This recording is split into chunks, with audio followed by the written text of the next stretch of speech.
everybody, and thank you for tuning in to the Liberty Report. With me today is Daniel McAdams, our co-host. Daniel, good to see you. How are you this morning, Dr. Paul? I'm doing very well, thank you. It's going to be a good program. We have a very special guest, somebody our audience knows well, somebody I've known for a long time. I've known him when he was a mere congressman, way back then. But it's David Stockman of David Stockman Contra Corner, and he's had a lot of experience. I'm not going to name all those, but he had a lot of experience with a president by the name of Ronald Reagan. He was the budget director, and that's, I don't know, David always knew how to crunch the numbers up. I think that's where he really did the crunching. David, welcome to our program today. Glad to be with you.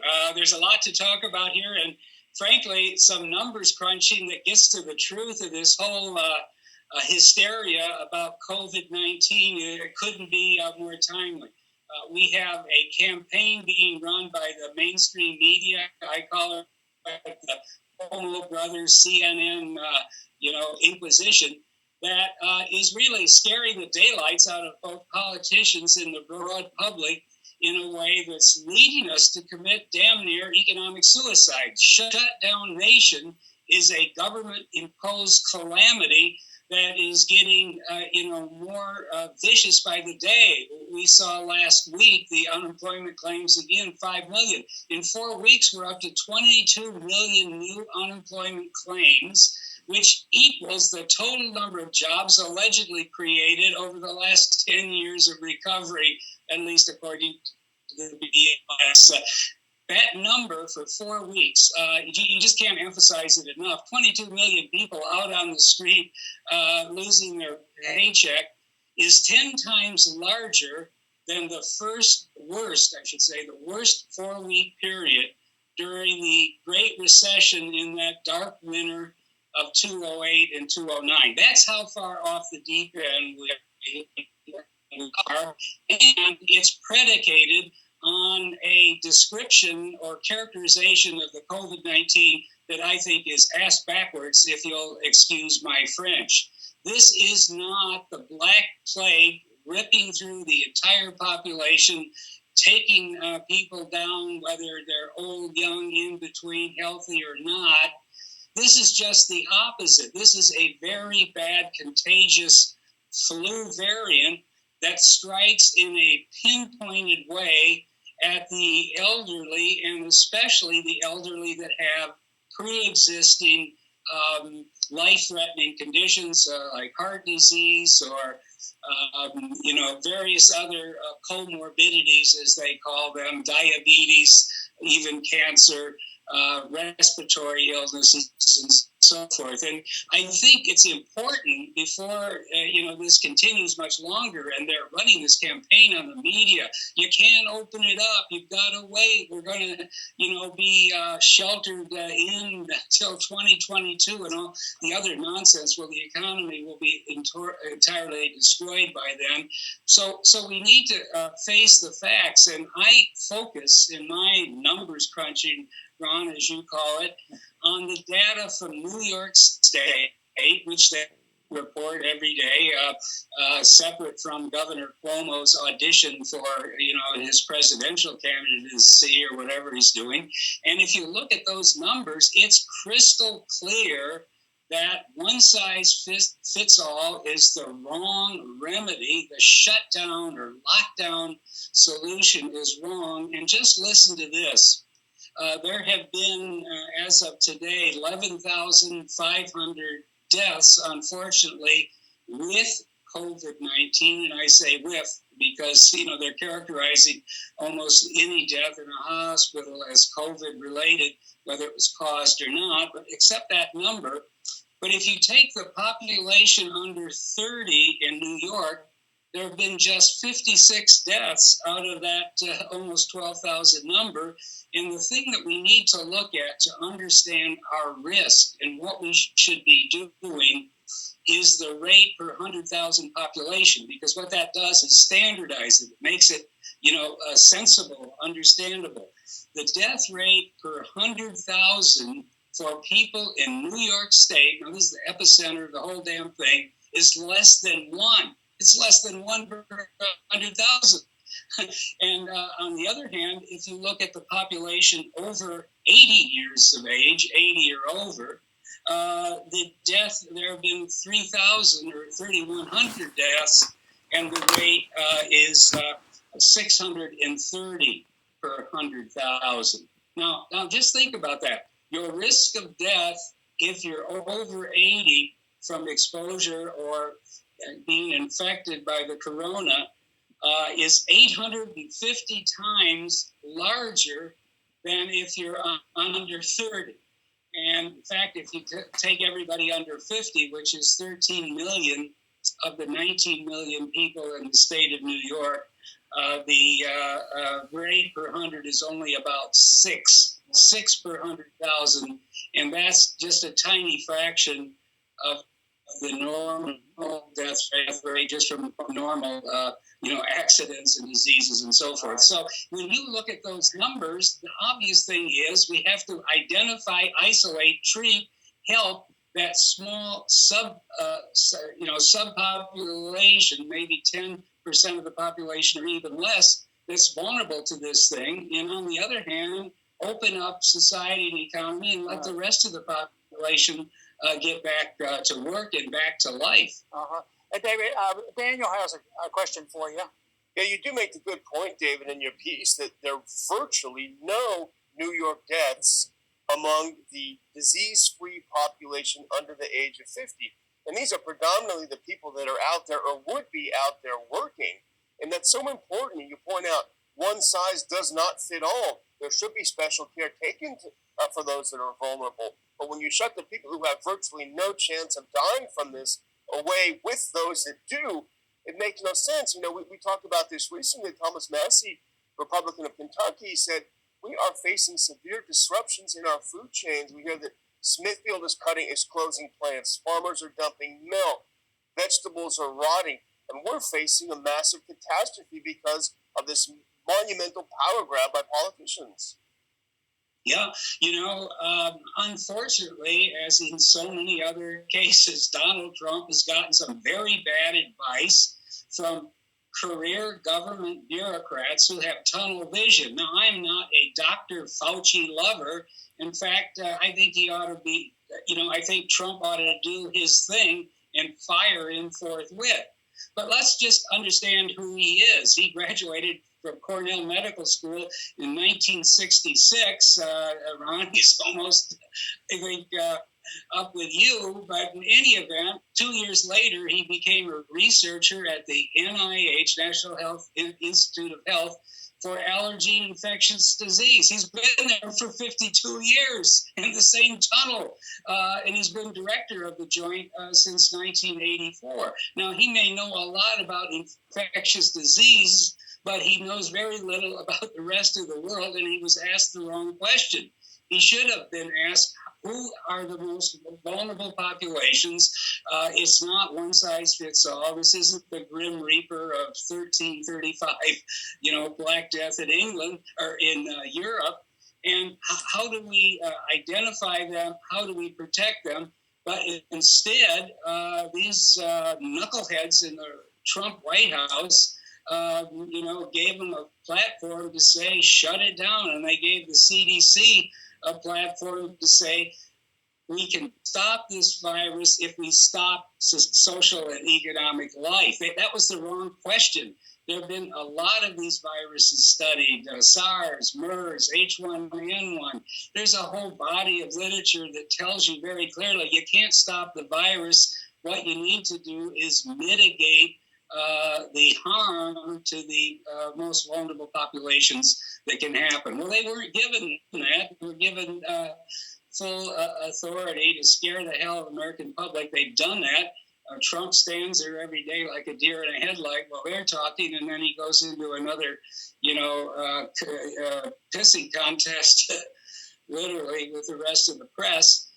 And what it's done, unfortunately, is opened up a window for all of the partisan Democratic governors and mayors of the country to go whole hog with lockdown, shut their economies down, demand Washington bail out everybody as a consequence of the shutdown, and blame the whole damn thing on Republicans and Donald Trump.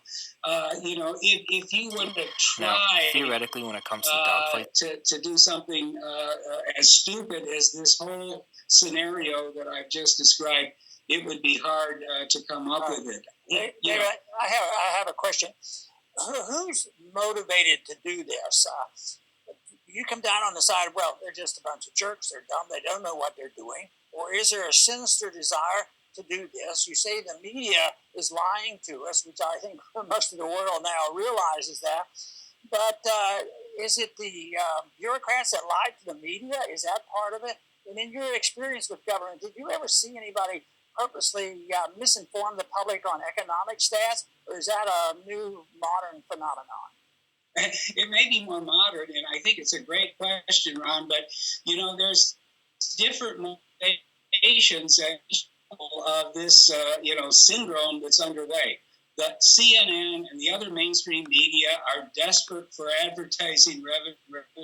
Their ratings are terrible. The public doesn't believe them anymore. And Trump is right about that. They're losing their audience. So now if you can run a 24/7 death watch, which is essentially what CNN is. They got that little crawler on the bottom of the screen there that is updated by the hour. I think it's a morbid, kind of thing. But apparently that's how they're selling advertising, and that's what I think their motivation is. Now, the government bureaucrats from CDC or the Institute for Infectious Diseases, I think it's just, the old syndrome that where you stand depends on where you sit.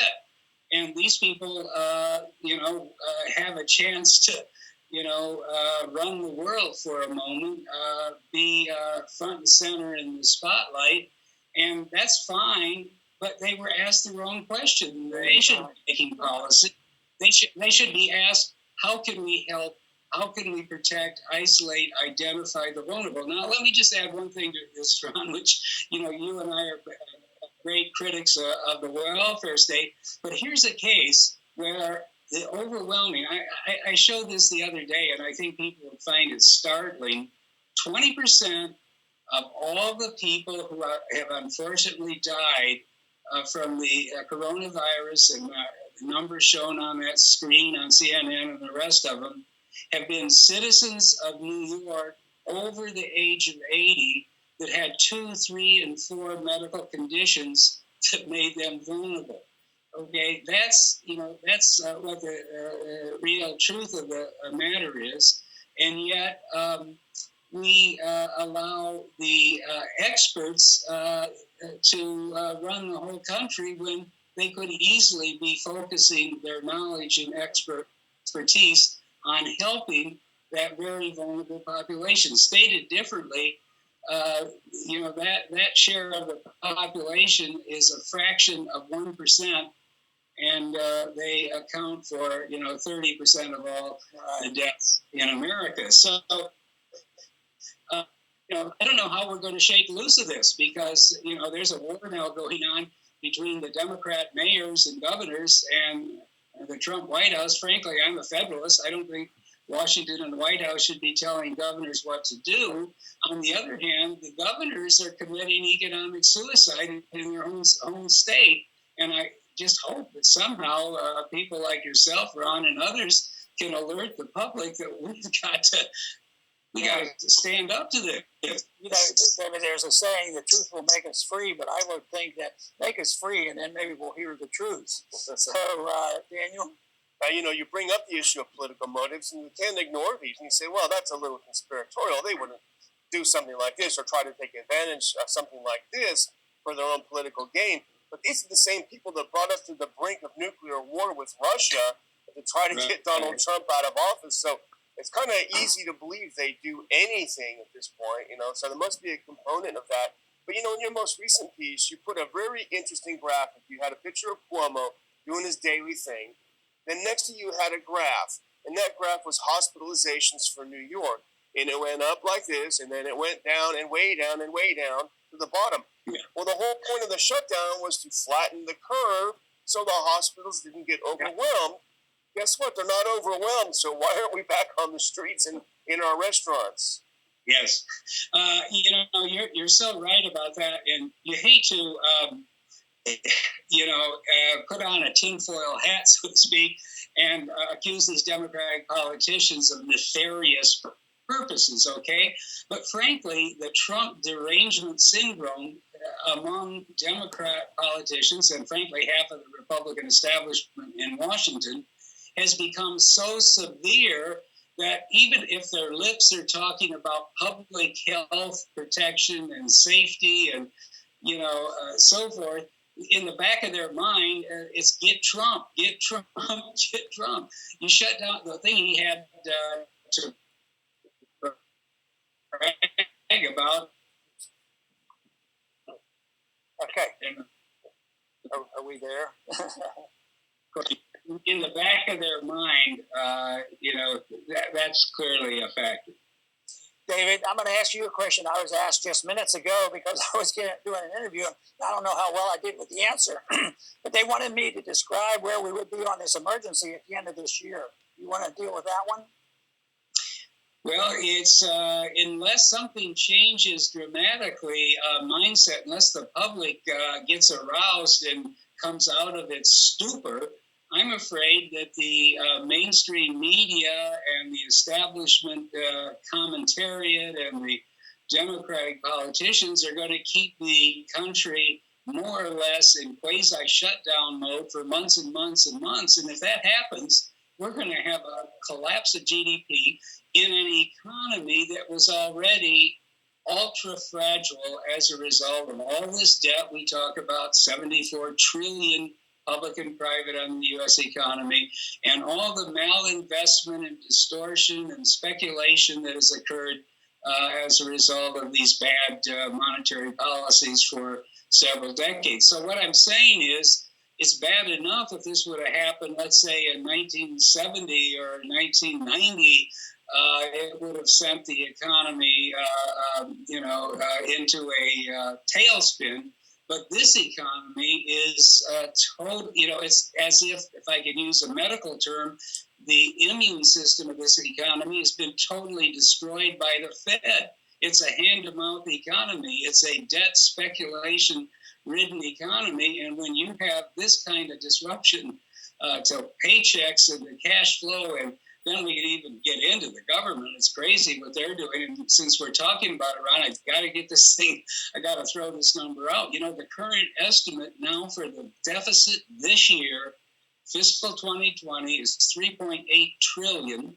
That's 19% of GDP. It's off the charts. No one ever even imagined something that crazy. It's nearly where the deficit was during the dark days of World War II, when the economy was totally mobilized for military production and people didn't have anything to spend their money on anyway, except buy government bonds. Okay, that's where we are. This is really scary stuff, and that means by the end of the year, we're going to have multiple economic, financial, fiscal crises like we've never imagined before. Okay, I'm looking for a tidbit of positiveness going on. Today we talked a little bit about on a program earlier on about some of the resistance that has built. People are finally waking up. Can you give us, do you think that's a little bit of a sign of things opening up and the people are getting sick and tired of it? I think that even if that is the case, I do understand exactly what you said. Nothing changes overnight, and there's a lot of debt and malinvestment to deal with. But we're hoping that the people are waking up to some degree from our viewpoint. Yes, that's a good point, and I certainly, you see signs of it. Yesterday in Michigan, there were protesters outside the state capitol, and of course, last night CNN had the governor on saying that these people are bioterrorists. That's about as crazy. They're exercising their constitutional rights, and suddenly they become bioterrorists. But I don't think that's